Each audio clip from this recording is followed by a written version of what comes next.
Тема сегодняшней нашей встречи – референдум, экспертное обсуждение.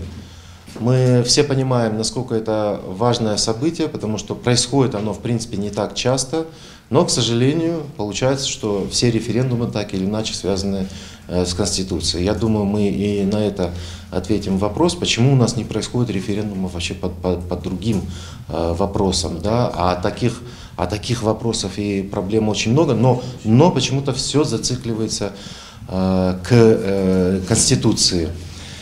И с этой целью, для того, чтобы поговорить о самом референдуме, о поведении электората, о реакции наших ближайших соседей, стратегических партнеров и вообще всего дальнего зарубежья, о том, какой предстоит период, скажем так, постреферендумный, к чему мы должны готовиться, чего ожидать, какие риски, или, может быть, какие приобретения, какие плюсы мы получим.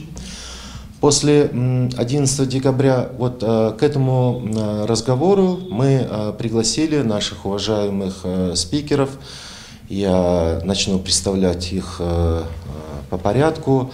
Марат Казакбаев, наш известный политолог, Багыт Бакитаев, политолог, сопредседатель клуба региональных экспертов «Пекир». Слева от меня Тамерлан Ибраимов, юрист, директор Центра политика правовых исследований. И наш уважаемый тоже юрист, так получилось, Нурлан Садыков, глава аналитического центра Институт конституционной политики. Рад приветствовать вас всех здесь. Надеюсь, что это наша не последняя встреча. И я думаю, что мы сейчас перейдем к индивидуальным выступлениям. Начнем вот в таком же порядке, как я вас представлял. Что касается референдума, то уже референдум точно будет, мы же все видим, да. И я думаю, здесь Азамат прав, на самом деле не нужно зацикливаться, и все мы понимаем, только на конституционных вопросах. Вы же видите, сколько у нас Конституция меняется. И поэтому хотел бы, чтобы референдум охватывал и другие такие вопросы, которые очень волнуют наших граждан. Да? Что касается нынешнего референдума, я считаю, что все-таки общественные дискуссии они проводились, все люди пользуются интернет-сайтами, то есть все в курсе.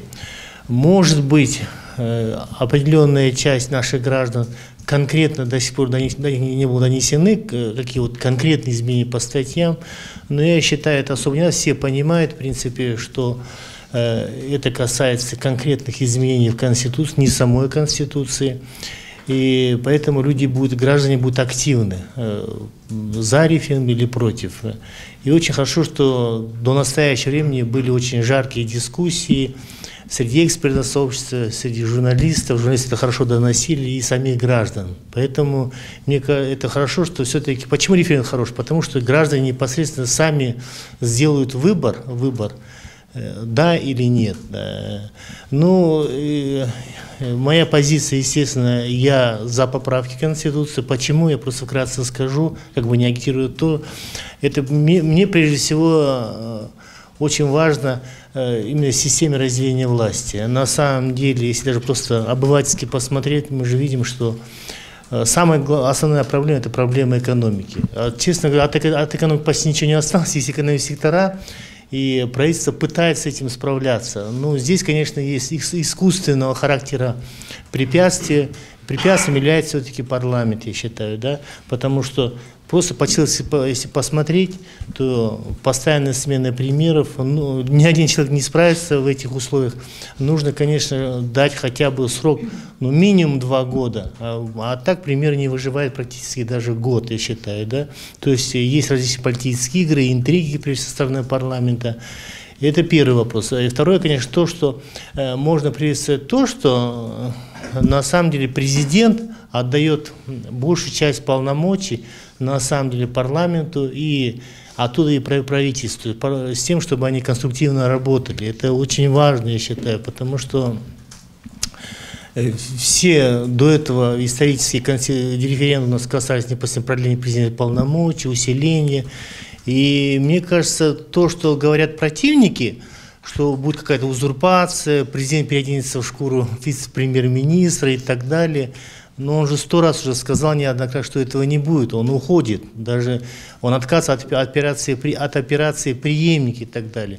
Конечно, мы все сторонники и противники вот этих поправок на референдумы, мы, конечно, где-то переживаем, что будут риски. Конечно, риски могут быть и хорошего, и, ну, прежде всего, негативного качества.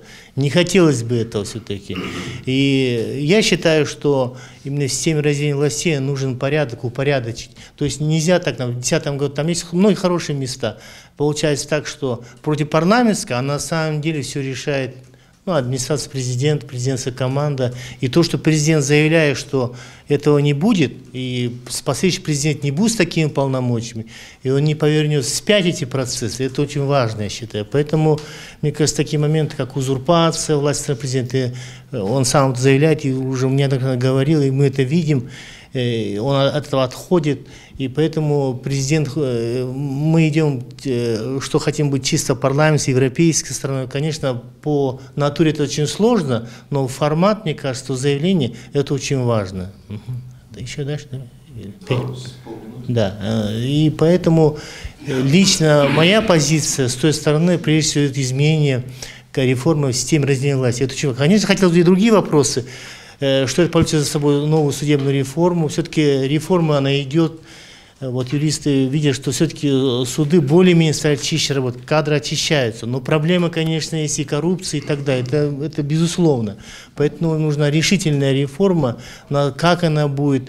Я не знаю, там уже прописана дисциплинарная комиссия, как она будет работать, но все-таки нужно признать, что вот начавшийся этап судебной реформы, он провален, и в принципе там ничего не изменилось. Поэтому изменения нужны. Ну и изменения нужны как в избирательном кодексе, законодательстве. Это касается коррупционных партийных списков. Партии до сих пор не созрели, понятно, да. Хотя им дали большие рычаги канала. Вот у нас партийные выборы, да. Но, конечно, партиям нужно работать и работать. Я хочу сказать, что я являюсь противником изменения Конституции. Я был противником изменения Конституции в 2015 году, когда с этой инициативы выходили часть парламентских фракций.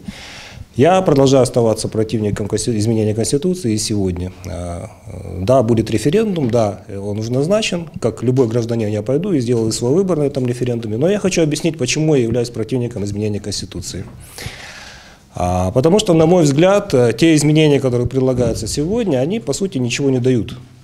Они ничего не дают ни обществу, они ничего не дают власти, они ничего не дают президенту Атамбаеву, и они ничего не дают будущему президенту. То есть, на самом деле, те изменения, которые предлагаются на сегодняшний день, они, в общем-то, представляют собой какие-то декларации, какие-то заявления, которые с собой вот такой наполненности большой не несут. Ну, в частности, очень много говорится о том, что изменения позволят сохранить Кыргызстану суверенитет, что изменения позволят Кыргызстану наконец-то стать самостоятельной страной, что наконец-то у нас будет поставлен заслон на пути однополых браков, что наконец-то у нас начнется движение, по-настоящему движение в сторону парламентской республики. На самом деле все вот эти заявления, они являются больше ширмой, чем действительно теми нормами, которые заработают. И самый главный вопрос для меня лично, как для юриста, как для эксперта, как для гражданина, до сих пор на 100% не ясен. Зачем вообще затеяли эту конституционную реформу? Потому что, да, ну, мы все прекрасно понимаем, если отбросить вот эти вот фетиши, вот эти разговоры о том, что нужно там что-то менять в области там высших ценностей, в области того, чтобы по-настоящему дать Кыргызстану суверенитет. На самом деле Кыргызстан является и будет являться суверенной страной. И статья 41, которая предлагается изменить, она никаким образом в лучшую или в худшую сторону ничего там не меняет. На самом деле мы все прекрасно видим, что вот поводом для внедрения этой статьи, изменения в эту статью послужило дело Аскарова. Мы прекрасно видим, что Аскаров, если он виновен, то он будет сидеть, если он не виновен, он должен выйти в результате решения суда. Но мы видим, что даже в нынешних условиях, когда по рекомендации ООН все это у нас, вот эта вся бодяга, извините меня за такое грубое слово, затеялась, Кыргызстан не перестал быть суверенной страной, и все равно наши решения суда, они будут исполняться на территории Кыргызской республики. И поэтому в этом смысле те разговоры о том, что 41-я статья мешает нашему суверенитету, это, в общем-то, на мой взгляд, больше ширма. Так вот, для меня больше остается самым вопросом то, что почему вообще затеяли переделку вот этой системы государственной власти, потому что формы управления, потому что на самом деле у любой конституции самым главным вопросом является эта форма управления. То, каким образом избирается и взаимодействуют между собой органы государственной власти. И здесь я, вот, честно говоря, я не вижу логики. Я не вижу логики, потому что... на мой взгляд, я могу предполагать, что нынешняя власть, наверное, пытается таким образом выстроить какую-то систему власти, которая в будущем позволит им через большинство парламентское по-прежнему осуществлять руководство. В этом ничего плохого нет. Это все осуществляется в рамках нашей Конституции, и действующей, и, возможно, будущее, если ее примут. Но я не вижу никаких больших гарантий для того, чтобы вот они, я имею в виду действующая власть, получила вот эту систему власти, которая будет действительно обеспечивать управление в будущем. Потому что вся логика строится на том, что вот премьер-министр получит чуть-чуть больше полномочий, при этом мы прекрасно понимаем, что президент остается действительно по-прежнему влиятельной фигурой, потому что он всенародно избираемый, потому что в его руках находится силовой блок. И мы все прекрасно понимаем, что следующий президент, а здесь я, кстати говоря, верю, что Атамбаев не будет оставаться на второй срок, что Атамбаев не пойдет на пост премьер-министра и даже на пост спикера. И в этом смысле я просто не вижу никаких стопроцентных гарантий того, что следующий президент будет работать в русле тех направлений, которые ему будет обеспечить Атамбаев после того, как он уйдет со своего поста.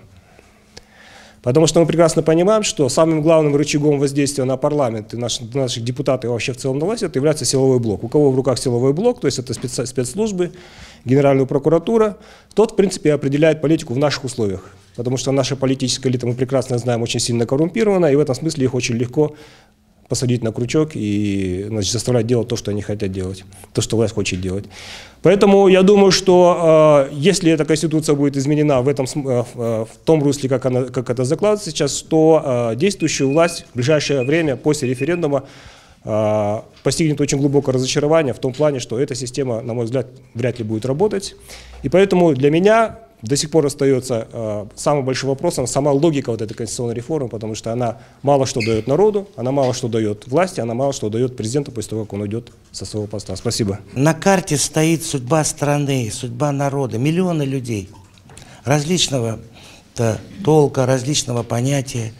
И иногда мы превращаем некие серьезные вещи в какое-то шоу. Вот этот американизм, превращение серьезных вещей в шоу, концерты, какие-то флешмобы. Конституция вещь серьезная. Вы посмотрите, французская революция. Они за столько лет существования, у них 5-я республика, у них 5 конституций менялись. Мы уже меняем 8-й раз, мы уже 8-ю республику строим. Так?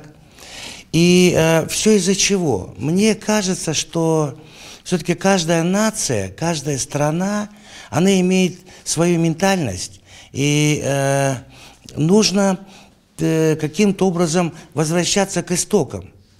А истоки кыргызского народа, это все знают, у нас никогда не было императора, царя, султана.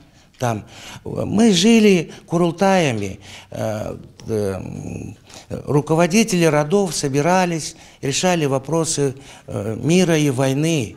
И вот в этом состоянии, в этом управлении мы прошли тысячелетнюю историю. Мы сохранили народ, язык, культуру, землю, сохранили страну между огромными империями.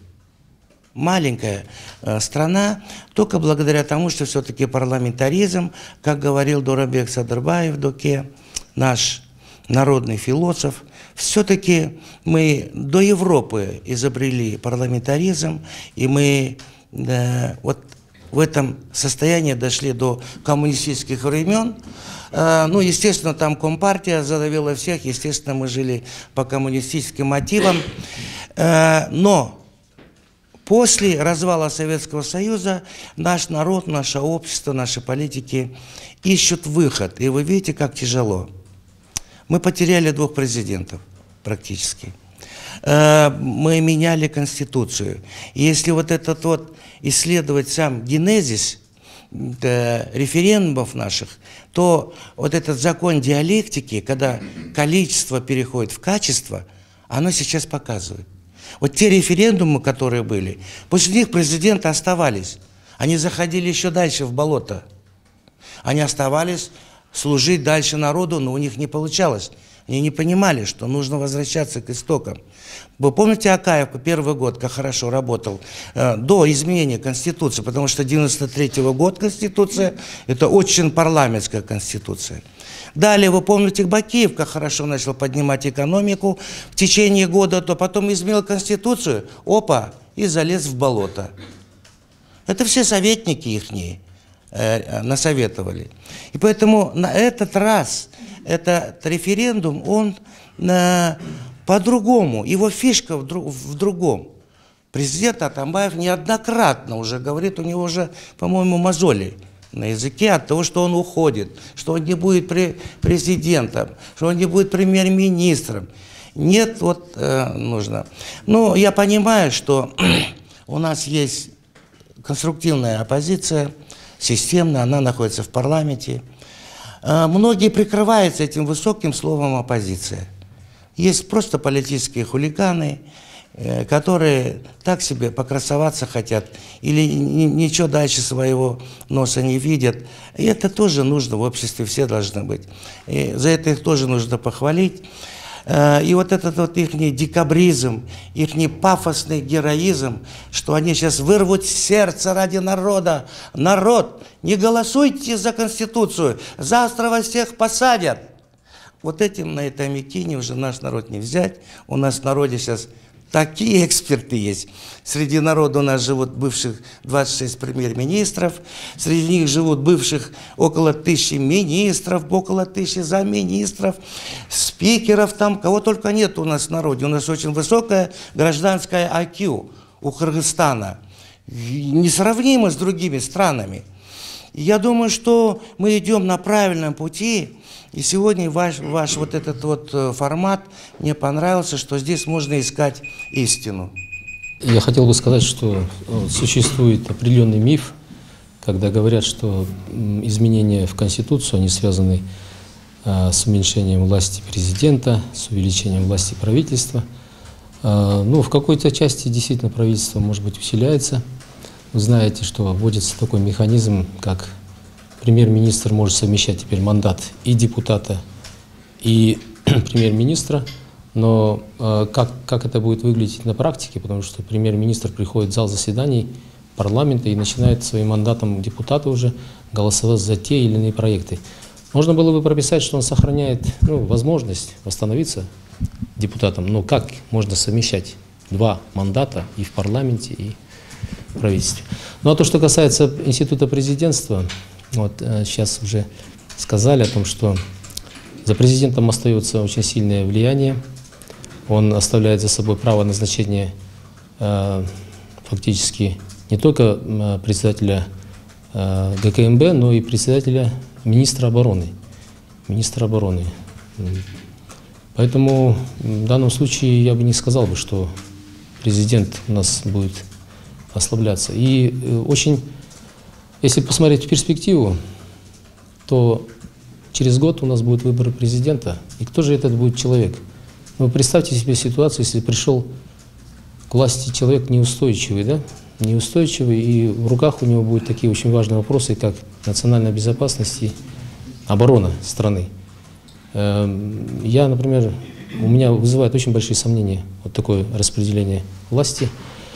А в проекте Конституции очень много технических вопросов, которые можно было бы отразить на уровне обыкновенных законов. Ну, например, вводятся там по судебной реформе, вводятся такие там новые инструменты, как дисциплинарная комиссия Совета судей.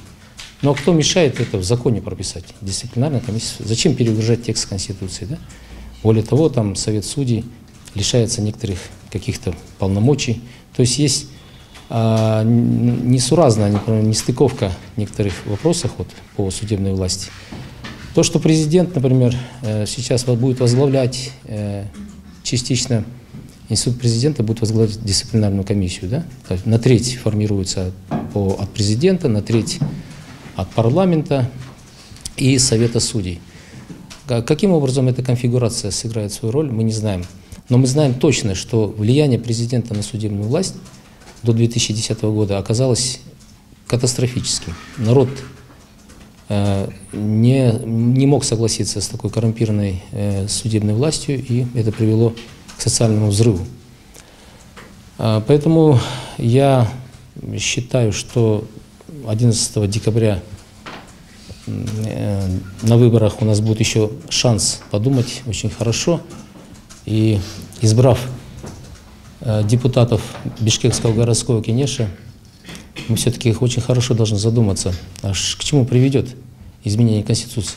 И другой вопрос у меня всегда возникает, почему за 6 лет у нас избрано 7 правительств, но никаких экономических реформ мы не видим. И получается логика инициаторов этого проекта в том, что, оказывается, Конституция мешает нам развиваться в экономике. Мы, оказывается, ничего не должны делать, достаточно принять вот этот нормативно-правовой акт, и он автоматически нас приведет к кисельным берегам, и мы будем, наверное, жить счастливо. Нет у меня такой уверенности, нет такой уверенности. Я думаю, что нам очень надо хорошо всем подумать. Большое спасибо вам за ваши интересные высказывания. Лично я для себя тоже почерпнул очень много интересного, хотя, казалось бы, эта тема уже стала поднаедать, вот, ввиду того, что не включишь отовсюду референдум, да, по-моему, только остались там, я не знаю, чайники и утюги. Так, ну, Джолдош от общего вопроса отказался, мы таким образом хотим вам чуть-чуть компенсировать время вашего ожидания. А я от такой роскоши не откажусь, задам все-таки вопрос. Их очень много, серьезных, таких злободневных, и из всех решил остановиться на таком. Как, по вашему мнению, каким будет выглядеть после изменений в Конституцию, если они будут одобрены на референдуме? Ну, мы не говорим об этом пока как о факте. Треугольник власти в Кыргызстане. Президент, парламент, премьер-министр. К сожалению, я в эту конструкцию не вношу, не называю судебную власть, вот, потому что одно из самых больших и горьких разочарований прошедших 6 лет, это, в общем-то, не будем оперировать жесткими оценками, я не хочу говорить слово «провал», но достаточно очень неудовлетворительные итоги судебной реформы. Может быть, просто проглядываются какие-то зачатки, да, позитивных изменений. Но для этого нужно быть очень большим оптимистом, я сразу скажу. Итак, треугольник власти, как он будет выглядеть в плане разделения полномочий, доминирования и роли, да, в общем, общественно-политическом развитии страны. Но тут уже ответы могут произвольными. Кто желает первым? Общество, гражданское общество накопили определенный политический капитал. И, конечно, в обществе есть и позитивные, и пессимистический настрой, он всегда должен быть. Еще Геродот за 2000 лет до нашей эры сказал, что и человек, и общество, и Вселенная, она имманентно существует за счет присутствия противодействия. Ну, закон диалектики, вы знаете. Поэтому есть у нас в обществе различные мнения. Слава Богу, что они реалистично пессимистичные. Нету людей, которые хотят вешаться из этой Конституции. Я думаю, что Конституция решает все. И эта история показывает той же Франции. Именно Конституция меняет страны, строй и так далее, а не что-то другое. Поэтому, на мой взгляд, после референдума премьер-министр будет формировать кадровую политику. А у нас на Востоке, а особенно в Кыргызстане, тот, кто формирует кадры, тот и рулит. Это факт. И поэтому премьер-министр будет назначать, снимать с должности министров, замминистров, акимов, губернаторов. И тем самым мы восстановим ту вертикаль власти, которой сегодня нету. Далее премьер-министр, у нас уже очень тяжело будет его поменять каждый год. Сейчас оппозиция говорит, вот что, вот 5 лет вы поменяли 5 премьер-министров. А когда я им предлагаю, что вот теперь они не могут, они все равно против. Мне кажется, если президент Атамбаев завтра скажет, вы знаете, а я против этих поправок, давайте подождем до 2020 года. Многие автоматически скажут, нет, надо. То есть есть оппозиция ради оппозиции, а есть люди, которые ищут, на самом деле ищут, какой выход лучше для страны, для общества. И это очень важно, чтобы среди всей вот этой вот политической, примитивно-популистской шелухи есть люди, которые ищут истину, и искренне это ищут. Спасибо. Я думаю, что мы идем по этому пути. Спасибо всем. Если бы у нас в парламенте было устойчивое парламентское большинство определенных партий, то они бы могли бы действительно служить серьезной, антитезой, что ли, да, противодействия, скажем, в какой-то политике, и в том числе и президенту. Почему президент на сегодняшний день силен, в частности президент Атамбаев? Потому что у него есть, во-первых, партия СДПК, а во-вторых, ему удается в силу своего политического опыта формировать парламентское большинство, которое выстраивается вот в фарватере его политики. Следующая политическая система, которая у нас будет, если у нас примут вот эти изменения в Конституцию, в принципе, будет тоже такая же. То есть, если у президента, у нового президента будет возможность сформировать устойчивое парламентское большинство, тогда президент будет силен. Помимо того, что у него есть еще силовой блок, он еще будет очень сильно влиять на формирование правительства и отставку правительства. Если такой конструкции не получится, тогда будет немного другая система. То есть, все это зависит от того, каким образом будет у нас выстраиваться вот дизайн нашего парламента. Но я еще раз повторюсь, что у президента, поскольку у него есть силовой блок в руках, есть очень серьезные рычаги влияния на так называемую нашу политическую элиту, потому что значительная часть нашей политической элиты, как говорится, у них есть свои скелеты в шкафу, поэтому очень всегда можно быстро найти рычаги воздействия на них. Поэтому серьезных изменений в политической системе я не прогнозирую, тем более, что не надо забывать, что в нынешнем проекте изменения Конституции заложено, что изменение касательно права премьер-министра самого отправлять в отставку министров, оно начинается только после избрания нового президента. То есть следующий год мы еще проживем при нынешней системе, даже при том, что новая Конституция будет принята. Мы же все видим, задумывается, предполагается, что тяжесть власти, принятия решений ключевых должен сместиться в руки премьера, в руки Кабмина. Да? Но здесь, конечно, независимо от оппонента или сторонника этого референдума, нас тревожит, я тоже думаю, да, а как этот транзит будет осуществляться? Потому что все привыкли к президентской руке же, да? Это волнует, кстати, и наших коллег-журналистов тоже.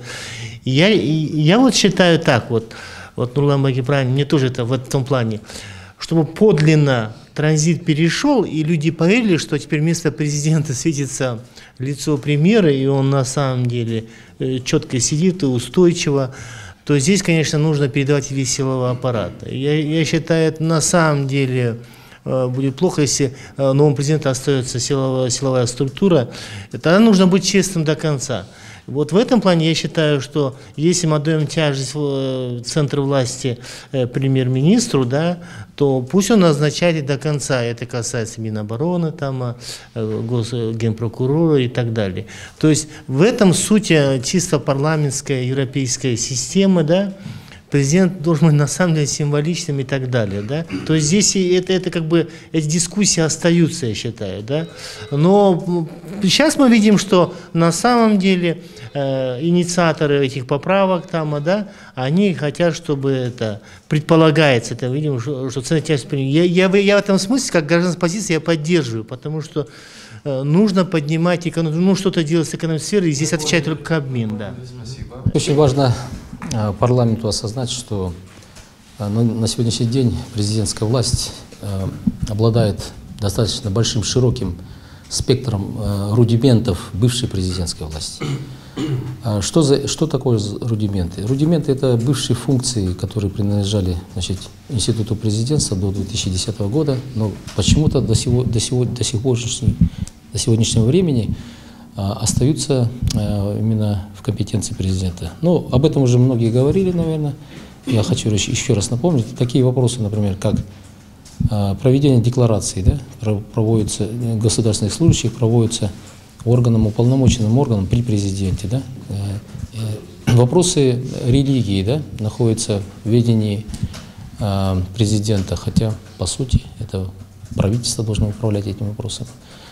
Вопросы, связанные, там я вообще не помню, перечень, очень большой, широкий перечень был, где президент создает какие-то органы власти, но на сегодняшний день по Конституции он очень ограничен в этих вопросах. Поэтому все эти вопросы должны автоматически перейти в компетенцию президента.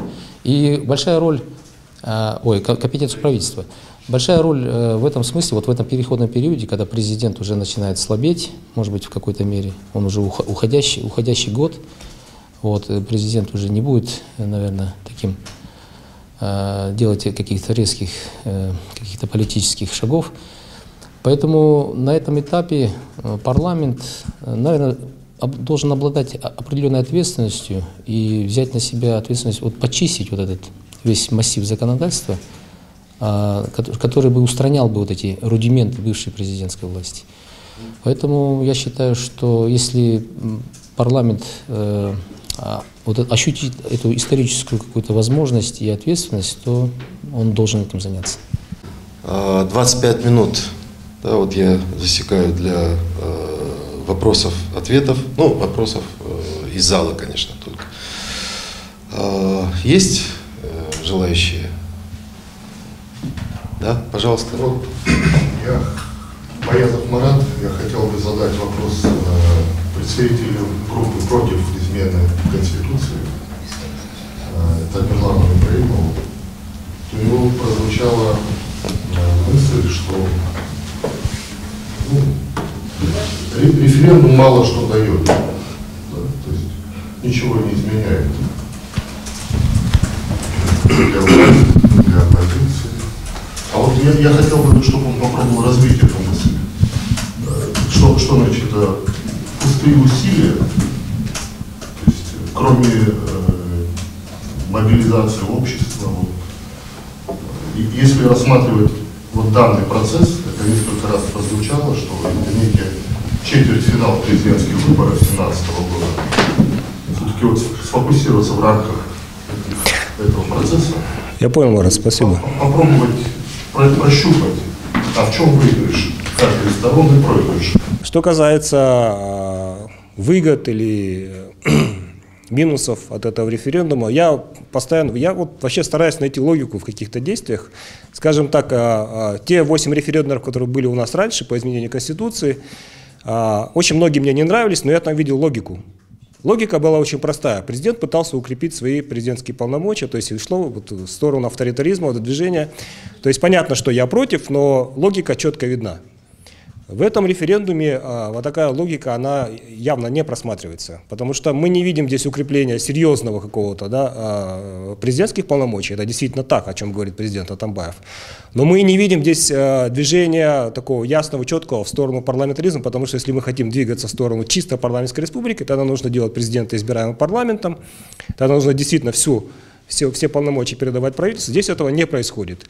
Делаются какие-то космические изменения в пользу того, что правительство, премьер-министр имеет право увольнять министров, что премьер-министр и вице-премьер-министр могут совмещать депутатский мандат со своей работой в правительстве. То есть это какие-то косметические, на мой взгляд, изменения, которые когда-то где-то могут дать какие-то определенные результаты, но в целом кардинально не меняют форму управления. И для меня возникает вопрос, зачем вообще эту реформу затеяли? Потому что еще в прошлом году президент Атамбаев, когда сказал лидерам фракции, остановитесь, мы не готовы к конституционной реформе, я посчитал, что президент Атамбаев на самом деле действительно разобрался в этом и решил остаться первым президентом, который не менял Конституцию во время своего правления. Я буквально аплодировал ему тогда. К сожалению, в 2016 году этого не произошло, почему-то вот эту реформу стали педалировать. И я просто вижу, на мой взгляд, я могу ошибаться, но я думаю, почему все-таки эту реформу затеяли. Я думаю, что Основные причины две. Первая, вот как вот сказал Нурлан, что причина того, что у нас, к сожалению, не произошло радикальных реформ в определенных сферах, судебной реформы, правоохранительной системе, экономических реформ. Причин много, но почему-то решили выбрать одну из них, это то, что у нас якобы Конституция плохая.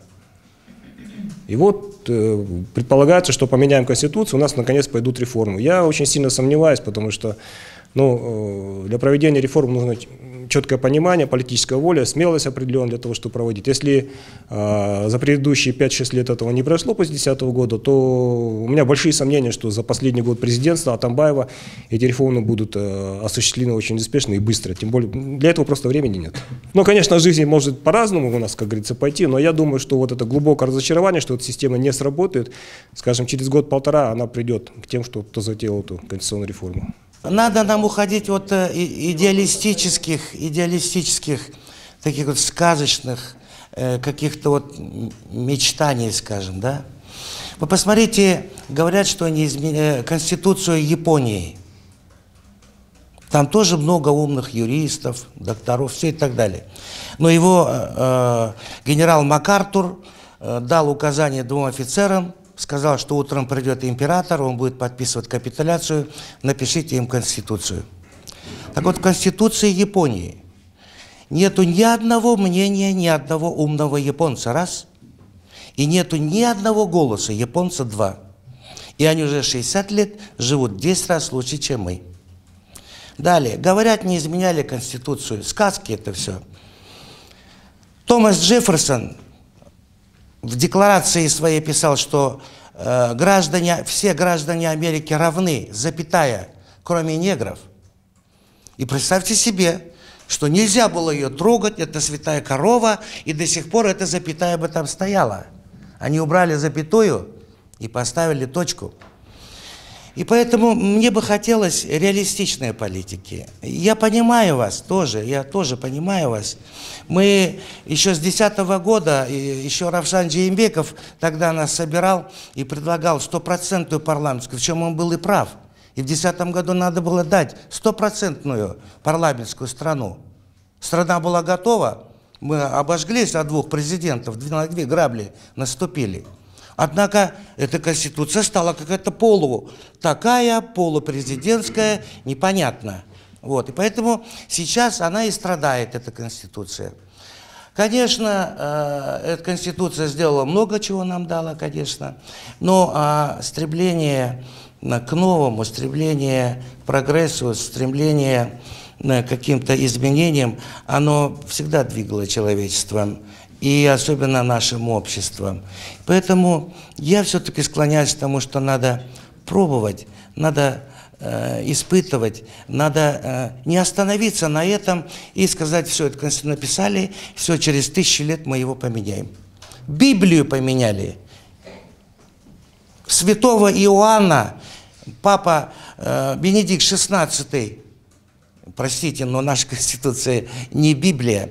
И потом написать Конституцию, которая понравится всем, невозможно. В этом зале мы сейчас начнем писать, мы разойдемся.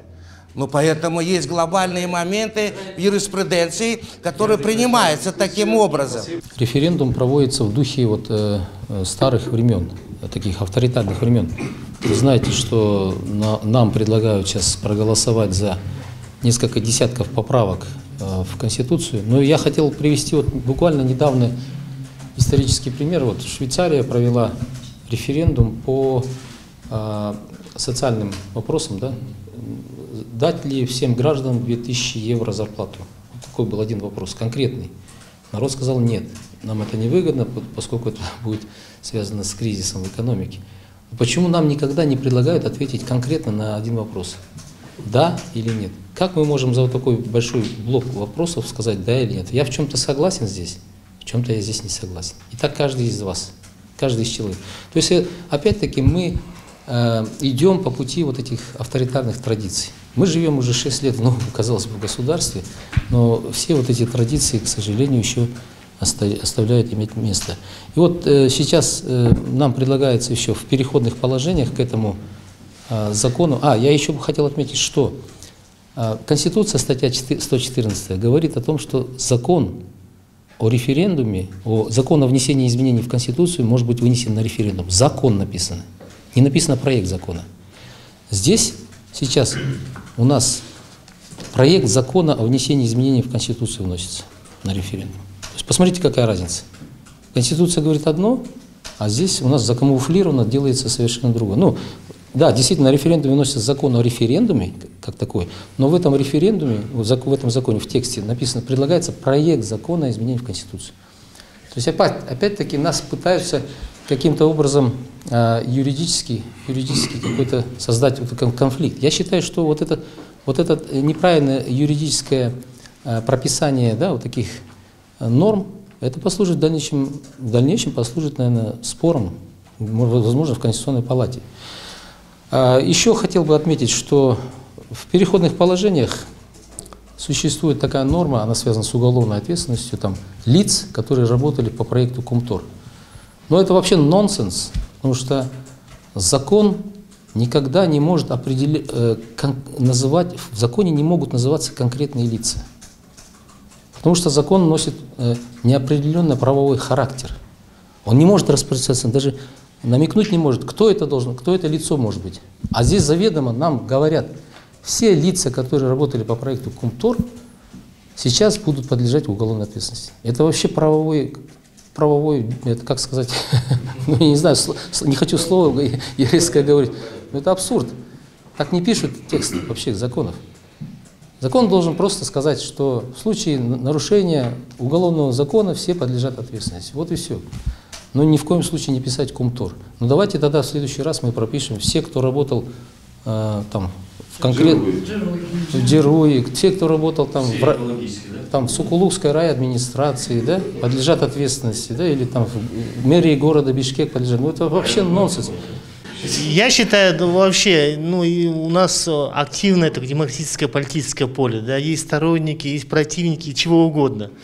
И это хорошо, что такое поле есть, я считаю. И поэтому это первое. А во-вторых, поэтому я считаю, вот референдум однозначно должно быть больше. Мы еще не добрались до швейцарского опыта, где по поводу зарплаты и так далее спорят, да. Но поэтому это как бы мы еще не дошли до референдума. Но мы учимся в любом случае. Поэтому в данный момент стал вопрос об очередное изменение в Конституцию. Ну и пусть это обычный закон, который тоже подлежит изменению. И пусть народ все это рассудит. Я считаю, что все правовые рамки соблюдены в данном случае. Группа депутатов имеет право, или 10 тысяч там избирателей. Группа депутатов подали, члены правящей коалиции, да, то есть правящая коалиция. И все, ничего страшного, это активное поле сохраняется. Люди скажут да или нет, я считаю. Пока мы скопом все это берем, рассматриваем. Но постепенно, мы в будущем, я оптимист, мы чтобы дошли до швейцарского опыта, чтобы рассматривать там, пенсионную реформу и так далее. Ну и потом я вообще считаю, что можно пусть 1000 раз менять Конституцию. Вот возьмите другой пример Латинской Америки. Они сейчас более развиты, чем Европа. И Уругвай, посмотрите, экономические показатели, да, они развиваются. Там столько раз Конституция меняется. То есть и ничего в этом страшного, все живы, и развитие идет, бизнесмен никто не задевает. Эдиль Асланбетов, у меня вопрос сторонникам референдума, да? Вопрос такой, очень простой. Первый, короткий. Обама, выступая в Берлине, он сказал, что 2017 год и следующие 2 года будут не просто жесткими, злыми, а будут жестокими. И Европа, США должны готовиться к этому. То есть многие вызовы, аналогии со столетней давности истории, первая, вторая, ну не дай бог, мировая, такие вызовы будут. Россия к этому готовится. Ну вот, по-моему, только Кыргызстан не готовится, да, в этом плане. Первый вопрос. Вот. Насколько удачно выбран внутриполитический момент и геополитический момент, чтобы проводить реформу? Первый вопрос, потому что все-таки, надо честно сказать, власть спускается с горы, и новый президент. И обычно президенты в первые 100 дней делают все крупные заявки на будущее и потом развиваются. И второй вопрос у меня такой довольно простой. Насчет того, что все-таки референдум это дорогостоящее удовольствие же. Денежные средства большие выделяются. И у меня тогда оттуда вопрос. Если постоянно проводить, мы никогда не воспитаем политическую культуру. Понимаете, и вот в данных условиях, мое личное мнение, я считаю, что в принципе, если решили 2020 год, да, Надо было держаться не потому, что там нравится мне эта конституция, может мне тоже не нравится, да? Там разные вопросы. Но людей, у нас же проблема в том, что люди не подчиняются законам, нету вот правовое государство строим, ну закон нужно соблюдаться. И какой-то элемент был бы, что вот, ну, не нравилось, ну потерпите, ну что теперь делать? И в 2020 году можно было сделать. Вот такой у меня второй вопрос. Все, спасибо. Я считаю так, что в принципе, если по каким-то рискам, там, США, или там Трамп сейчас пришел, там, Европа в кризисе, честно говоря, вот наши граждане, кыргызстанцы, мы вообще ничего не боимся. Мы уже привыкли, быштык, хоть и афганские угрозы, ферганские. Вот недавно глава ФСБ говорит, антинаркотикового комитета России, вот, говорит, у вас, говорит, возвысился трафик с Афганистаном, он постоянно возвышается, и нам как-то до лампы. То есть нас не испугать, честно говоря, вообще граждан в целом, это во-первых, да, я так считаю, да, и, ну, мы живем и живем, вроде все нормально, да, как-то приспосабливаем, все такое, да. А по второму вопросу, я считаю, по мораторию, если вот сейчас, вот, это, конечно, противозаконно. Какой-то политик, человек, да, объявил, ну, в данном случае конституционная группа Текебаева объявила, что мораторий, да. Ну, почему мораторий? И сейчас не должно быть никакого моратория. Люди могут поменять любой закон. Конституция тоже закон, я считаю. И поэтому мы не должны жить по мораториям. Если назрело время, и мы считаем, что нужно что-то менять, нужно выставлять на общественное обсуждение, на суд общественный, в данном случае референдум. Поэтому, мне кажется, все правовые рамки общественные выдержаны.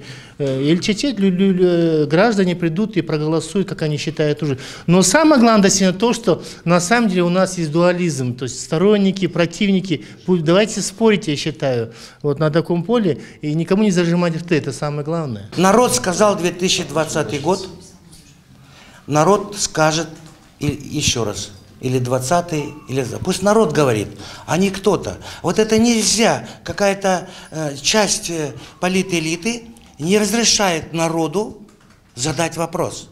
Вот здесь вот и есть узурпация. Поэтому думаю, что если народ сказал 20-й, то они сейчас могут подтвердить. Поэтому если на дворе зима, то нужно снимать шорты, одевать что-то теплое. Поэтому, как вы сказали, Обама, кстати, он к этим жестким моментам немало своих усилий включил для того, чтобы мир более жестким стал. И в этом немало его доля, отрицательная, кстати. Поэтому разделение мира сейчас происходит не потому, что там Обама, Трамп или что. Оно происходит гораздо дальше, оно уходит в глубину веков. Если я вам скажу, это происходило еще на соборе в Константинополе, когда церковь разделили с католики на православных. Вы посмотрите, мы в Советском Союзе строили коммунизм, и было понятно позиция Запада. Ясно, мы строим другую идеологию. Но сейчас и Россия, и Кыргызстан, мы все вместе строим капитализм счастливый, социальный дарвинизм. Но, однако, все равно противостояние идет. И здесь, если покопаться, я думаю, здесь что-то вот вопрос в церквях. Далее. Я думаю, что политический капитал, политическая культура приходит во время процесса, во время плавания.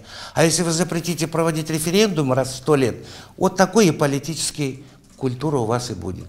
Поэтому, на мой взгляд, все-таки нужно активнее политически приглашать население, и тогда мы получим хорошее реальное общество, которое не будет верить, скажем, этим, скажем, сказочным обещаниям и так далее, и так далее. Надо жить все-таки реально в мире, и в этом мы и сильны, потому что мы сейчас чувствуем и слышим слово оппозиции, у нас есть и микрофон и так далее. То есть у нас не сравнить с другими странами, ребята, не сравнить. Вот я говорю, как человек, который ездит не только, вот я недавно объехал всю страну, кстати, 3000 километров. В других странах такого нету, как у нас. Поэтому нормально мы развиваемся, но только здесь не нужно перегибать. Наша новейшая история последних 30 лет – это ведь история измен. То есть вот в Коммунистической партии Советского Союза, в Киргизской Советской Социалистической Республике числилось больше 200 тысяч человек. То есть и на момент ликвидации Советского Союза никто из этих 200 тысяч человек А это ведь был бомонд, это сливки были. Главврачи больниц, директора школ, преподаватели, значит, кафедр вузовских, деканы, завкафедрой. Я уж не говорю про милицию, суды. Это все были члены правящей партии. И вот этот вот жирный слой, который имел, ну, в этой скудной атмосфере, он имел какие-то там, какие-то сиротские, ну, привилегии там, да. Пайка была у них чуть жирнее, их чуть чаще выпускали куда-то в Болгарию. Был доступ к каким-то кожаным курточкам монгольским у них пошире. Но никто вот из этого слоя 200 тысяч, которые еще как бы и учили остальных, как жить, никто не вышел даже с маленькой таким листочком А4, вот, мол, не сдам я мировой пролетариат, там, и т.д. и т.п. Вот после этого у Акаева была такая партия Алга-Кыргызстан. Она когда формировалась, там ведь в нее очередь была до Ошского рынка стояла. И на момент сдачи Аскара Акаевича никто из этих членов партии, ну там двоим-троим наваляли, конечно, в Белом доме, под раздачу попало несколько человек, но никто из них, да, никто из них даже с маленьким плакатиком А4 не вышел. Я вот верный акджоловец, там, я акаевец, я не сдам. Не было таких. И у Курманбека Салиевича, это ведь буквально на днях было, была вот такая большая, вот, ну уже чуть поменьше, народ там был поосторожнее. У них были большие съезды, Акджол. Да, там ведь тоже была очередь из желающих попасть в эту партию. И на момент сдачи, значит, режима Курманбека Салиевича, ведь никто ведь не защищал его. И вот в связи с этим, вот, обозревая нашу новейшую политическую историю, последние 30 лет, я вот хочу задать вопрос. У любой политической такой массовой инициативы всегда есть авторы.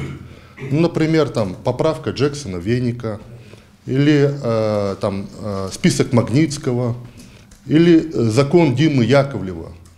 Вот. Мне просто интересно. Отцы кто, да? Процедура понятна. Кто-то подал, кто-то там подписал, кто-то проголосовал, кто-то... Ну, вот есть какая-то группа людей, которые вокруг этого, в этом процессе участвуют, что-то говорит, ну, скорее да, чем нет, кто-то говорит, да, возможно, и не так. Типа. Вот кто-то, ну, кто вот скажет, я вот буду стоять за этот закон, за этот референдум, вот я вот пройдет там, даже пройдет 2 года, не надо там 20, вот я в течение ближайших 2 лет не сдам этот референдум. Есть такие вот кто вот готов положить свой социальный капитал, личный свой, политический. Кто? Да. Один журналист не надо, кто расписался. Там процедуру нам уже обрисовали. Да. Есть политические отцы, матери, там, двоюродные братья. Да, какой-то Тукум. Вы знаете, вот отец Конституции, данной Конституции, является Текебаев. Я друг этой Конституции, потому что только друг скажет горькую правду, что ее нужно менять. Дальше вопрос такой философского характера. Имеется в виду, что мы уже готовим на 2018 год еще вариант 1 поправок, и мы идем по тому направлению, которое мы еще встречались в 2010 году, там во главе с Равшаном Джеймбековым, поход к парламентаризму. То есть лично я вижу нашу страну, что президент, он не имеет властных полномочий, он простой аксакал, он вручает ордена, его выбирают депутаты, а наша страна живет парламентом, причем одномандатный тоже нужно включать, и правительство. А президент у нас просто аксакал, он вручает ордена, амнистию, что-то такое. Мы японская или германская конституция. Вот это наше будущее. И мы будем менять до тех пор, пока мы не дойдем. И пока мы не дойдем, она будет меняться. Мы никогда не остановимся. Мы вошли в этот поворот, и это наше состояние. пока мы не дойдем, не вернемся к истокам, к парламентаризму истинному, курултаевскому, да, вот никакой автор, никакой конституции, великий, трехголовый или кто угодно, не может стать. Поэтому я думаю, что нужно искать, нужно творить, и там мы что-то найдем. А так, если ничего не делать, мы останемся на месте.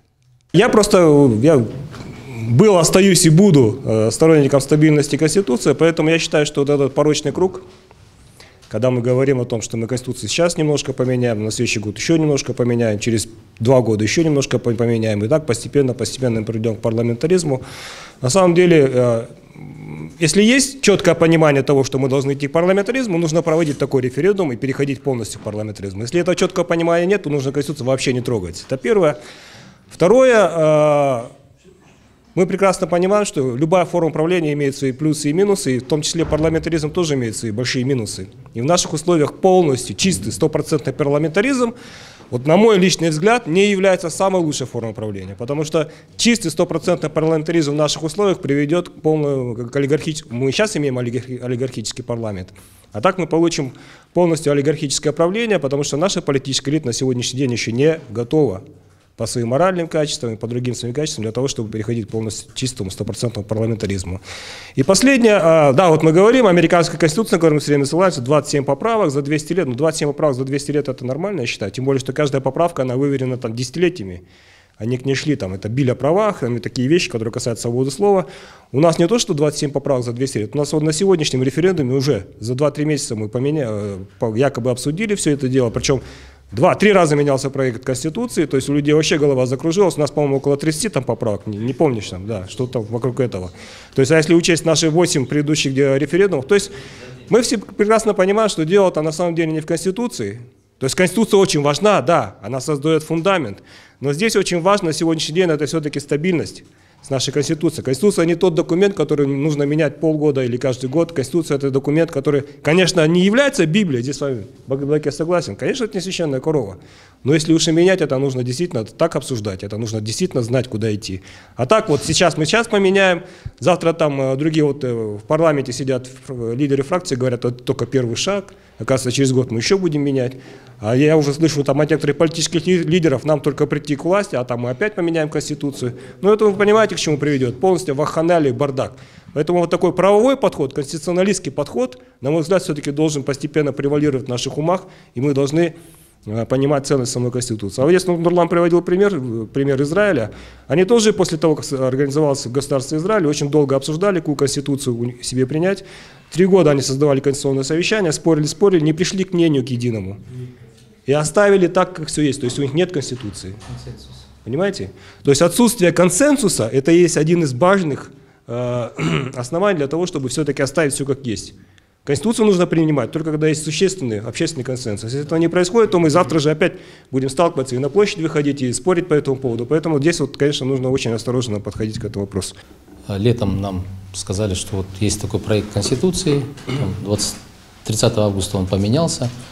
Когда спрашивали, а где общественное обсуждение, где эта процедура, public policy, да, там, народ должен услышать от авторов. Никто ничего не предложил нам. Просто кто-то сказал из депутатов, что мы выезжали в регионы и там говорили. Они говорили в основном беспредметно, когда еще текста Конституции не было. Поэтому я считаю, что грубо были нарушены именно вот эти процедурные моменты обсуждения проекта Конституции, потому что процедура должна лечь в основу правовой культуры. Если не будет процедуры, никогда мы не добьемся справедливости, демократичности принятия решений. Мы ушли от авторитарного прошлого, когда именно вся процедура нарушалась. Любые процедурные вопросы. Вот даже просто я приведу пример. У нас 10 лет не работал закон об административных процедурах. То есть как получать лицензию, как получать разрешение. В 2015 году наш парламент принял новый закон об админпроцедурах, спустя 10 лет, да? Но и сегодня, вот уже год прошел, ни один из чиновников не применяет этот закон. Это говорит о том, что коррупция жива, будет жить и будет процветать. То есть нету простой обыкновенной процедурной культуры для того, чтобы защитить права. Мы на всех углах кричим, защищаем права предпринимателей. Но где вот эти процедурные шаги? Их мы, к сожалению, не видим. Ровно час истек. Я поздравляю, что наконец-таки мы учимся, да, проводить наши мероприятия не по-кыргызски, да, а минута в минуту. Я думаю так, мы нашу официальную часть завершили, да, потому что для нас все-таки правила важнее всего. Я думаю, все те, кто должен жить по Конституции, будут брать с нас хороший пример. А все остальное общение мы тогда давайте в такой кулуарный формат перенесем.